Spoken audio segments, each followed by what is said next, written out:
big, soft towels. I could reserve a deck chair with it. No, better not.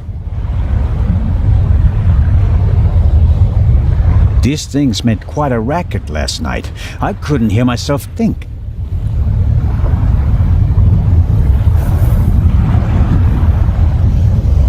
Did Edison have any idea what would become of his invention?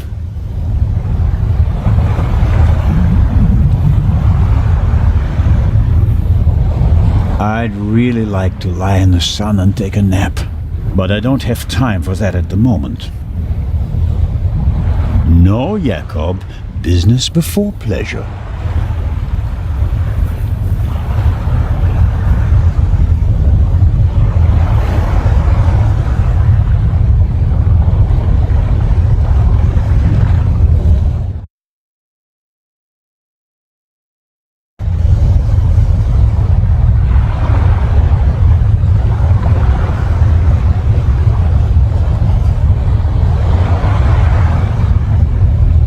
Curious. One can easily toss a gun into the sea from almost anywhere on the ship without being noticed. And yet, the murderer chose the one spot where it's not actually possible. I suppose the life jackets are stowed there, close to the railing, close at hand in case of emergency. I hope I don't find myself needing a life jacket.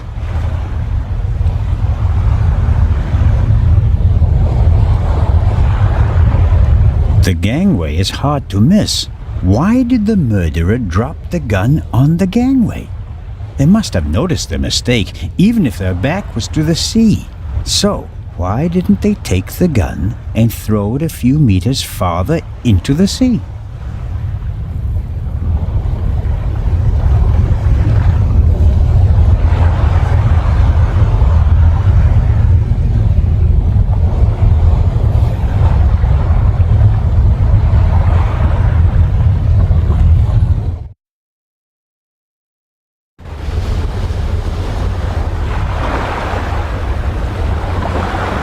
We were here yesterday when we heard the shot, and it was also here where Legrand caught our stowaway.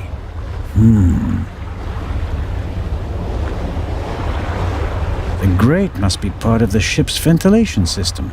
Nothing out of the ordinary. The grate shouldn't be so easy to open. Did the stowaway open it and we caught him in the act? No. The pipe is too narrow. He wouldn't fit in there. I guess the cover has been defective for a while. I could inform the captain that the grid has to be repaired, but if I start reporting all the problems on the ship, I'd have to shelve my murder investigation.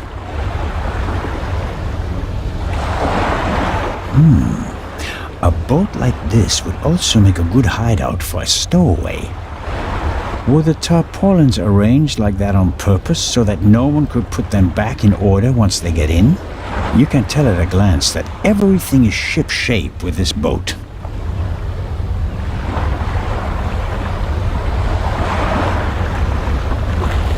The ship's bridge. 2 men, one of them navigating.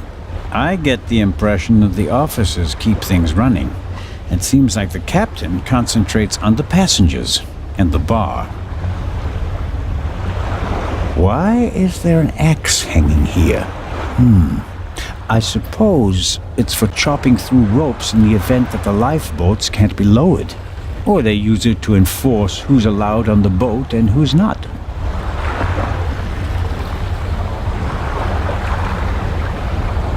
I better let the men do their work.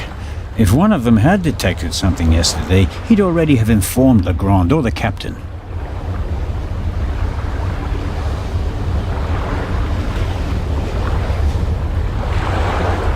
This isn't a panoramic deck for visitors. There are pipes, steel cables, chains up here. You can smell the smoke from the funnel. I have no idea how the ship works, and I really don't care, as long as it stays afloat.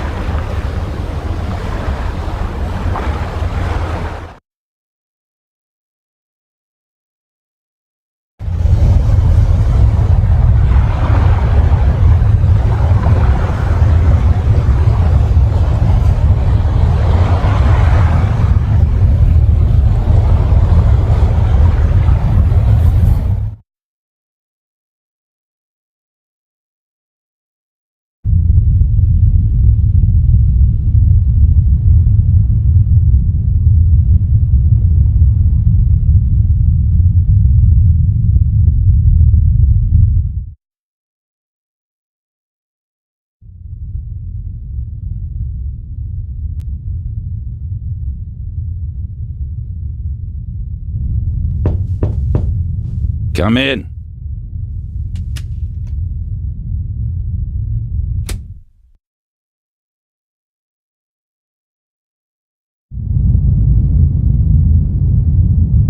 Constable?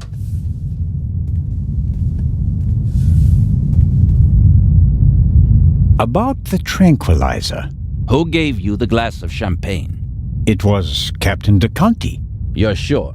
He doesn't deny it, but he also says that the glasses passed through many hands that night and that everyone had access to the champagne. So it could have been anyone. Maybe the question isn't who put the poison in the glass, but rather who it was they wanted to poison. Smart. And who were they trying to poison? Dr. Gebhardt? The captain got the glass from him. An unconscious ship's doctor. That sounds like it would be more use to a murderer than a drugged constable. You think so? Did the murderer have reason to assume that his shot might not kill the victim immediately and that Dr. Gebhardt would be able to save her? You're right. That's improbable. My ego is just searching for reasons for them to want to kill her and not me. Good job, Zellner. I found feathers in the Baroness's cabin. Really? Yes, they were in a vase next to the door. I hope this is leading up to some information that justifies this interruption. Some of the feathers are singed. Show me. Well, you may have something here. I think that someone fired a shot through a pillow or something like that, and the muzzle flash scorched the down. Yes, possible. Try to find the pillow and we'll take it from there. I took a closer look at the blood spot from the Baroness's bed. Yes, what's wrong with it? It looks odd. Odd? I think it should be darker. I understand. The iron in blood causes it to darken the longer it's exposed to the air. Right, and... We don't have time to waste. Dr. Gebhardt examined the body thoroughly. He would have noticed if anything was wrong. And you trust Dr. Gebhardt completely? I trust everyone as much as is advisable. There will be a complete autopsy in Cairo. Until then, the doctor is one of the few people on board who is not a suspect. You, him, the stowaway, Constable Oliver, and I all have alibis. There are still enough suspects left. I was able to make the traces of a note on the Baroness's notepad legible. She wrote that a murderer is on board and that she'll unmask him. She asks the recipient to meet her in the saloon at 10 p.m. If we can find the recipient. I was the recipient. Monsieur? When I entered my cabin last night, I found a message on the floor. Someone must have slipped it under the door. Why didn't you say anything about it? I didn't know that I was obliged to. We are partners. Not really. You're helping me out until we reach Cairo, because you somehow managed to remain on board. But... I'll choose when and with whom I share information. You can accept that and continue assisting me, or you can spend the rest of the journey on a deck chair thinking about missed opportunities. And none of this is by any chance related to the fact that the message doesn't suit your Raven theory. The Baroness knew the murderer from the past, and he was already a murderer when he boarded the ship. The Raven was always just a thief, not a murderer. Careful, Constable. Are you accusing me of perverting the facts? Of course not, monsieur. Then let's get back to work. Good day, Constable. I'll be in touch if I uncover more clues. Very well.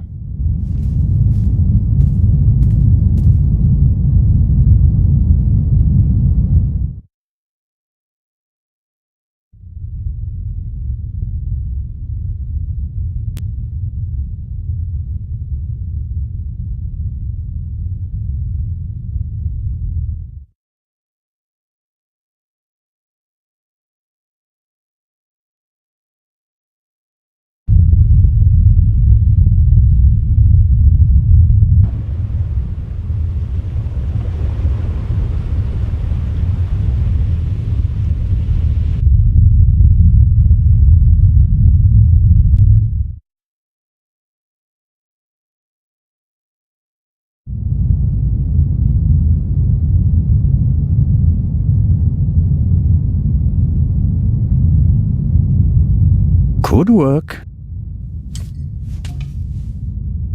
There's something in there. Ah.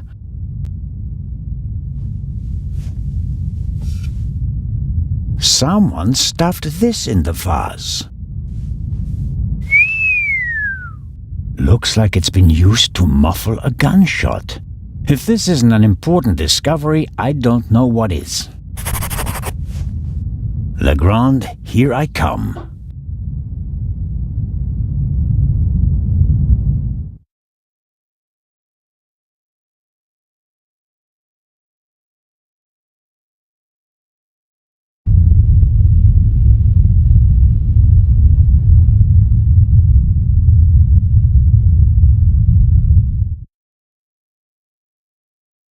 A singed pillowcase is proof that there must have been a second gunshot.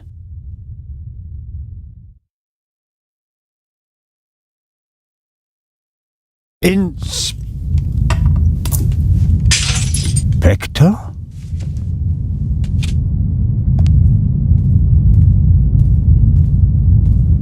Can't you knock? I didn't realize. I'm not getting anywhere. I'm going to question each passenger individually. Anyone without an airtight alibi will be checked for gunshot residue. But, Inspector... People trip up when you put pressure on them, Constable Zellner. The Raven is nervous. He's changed his methodology and become a murderer.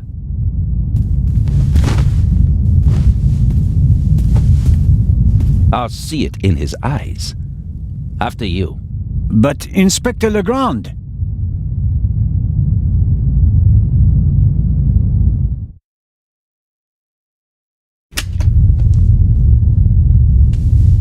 We have no proof that the Raven and the murderer are the same person. Quite the opposite. The Baroness's message hints at the fact that she knew the murderer and that he'd killed before. You may not know it, but I do. I will catch him with or without your help.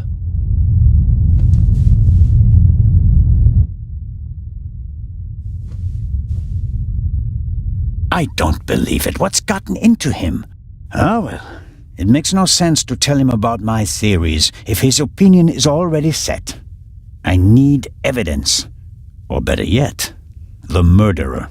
I also need his lab if I'm going to get anywhere. I need to get in there somehow. And I really need to talk to the stowaway. He may have information, and the inspector will just ignore him since he's too young to be the Raven.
What do you want?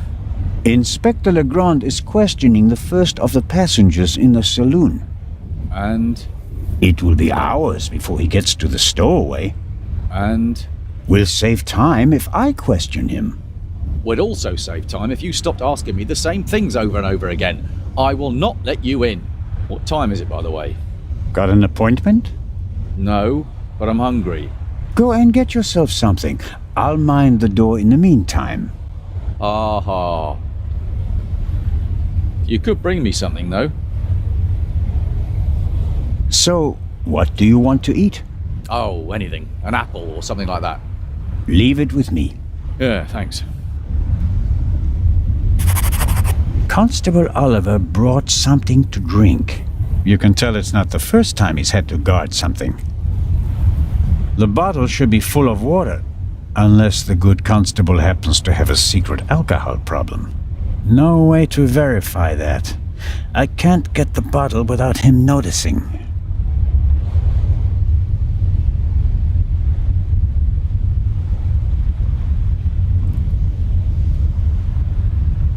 Salty sea air in my old lungs, wind in my thinning hair. If I hadn't become a policeman, I could have been a sailor.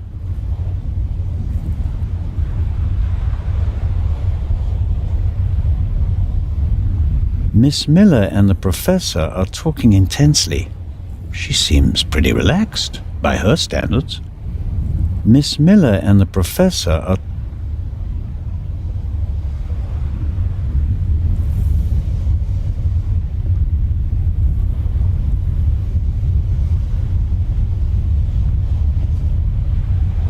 Matt is keeping himself busy with that strange game. He seems to be okay again. But I think he'd be running around all over the place if he'd really come to terms with what happened on the train. Hello there, partner. Hi. Are you all right? Uh-huh. Have you recovered from our adventure? Mr. Zellner, Hmm? what's going on? What do you mean? Everybody's acting so strange, and there's tape across that door. I saw that in a movie once. You don't have to be worried. Is it about the man from the train? It might be about the thief, yes. Haven't you caught him yet? I'm working on it. Okay. I heard you and your mom used to argue a lot. We did. Everything was bad. The house, school, the other kids. We didn't have much money, and I was always alone. You do know that your mother would love to have been with you, don't you? She had to go out to work to earn money. She wouldn't have had to, if Dad were still around. And how do you get along with her now? I'm always happy when we do something together on vacation. She has more time for me now. And I like my boarding school. I have lots of friends, and the teachers aren't so bad.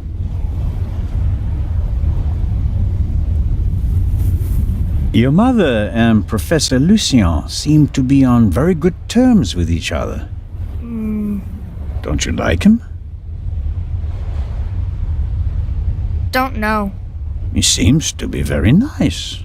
I guess. Lady Westmacott is all by herself in the saloon. Maybe you'd like to visit her later. Sure. The lady tells exciting stories.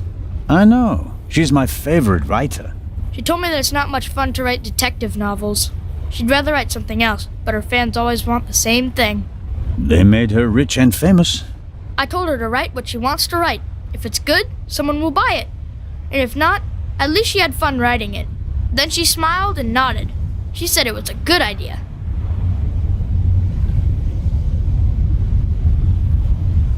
What are you playing there? I'm playing shuffleboard. At least I'm trying to. Never played it before.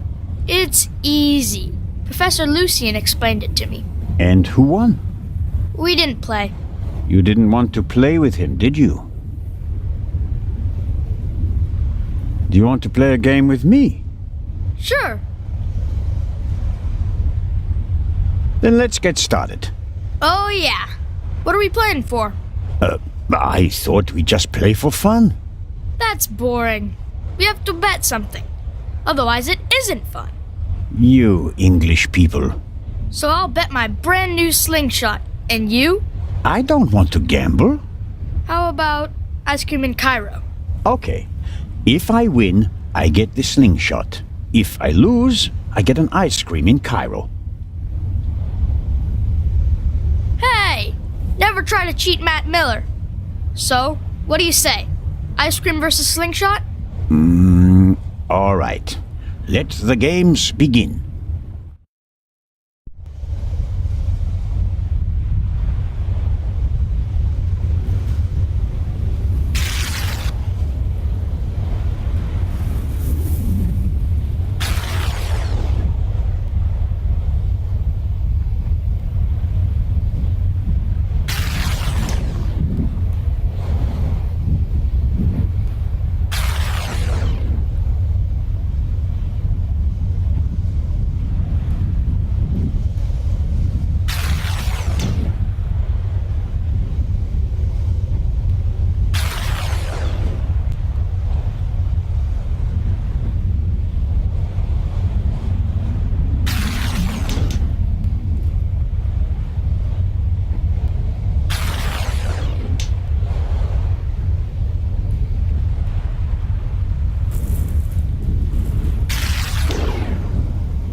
Rats.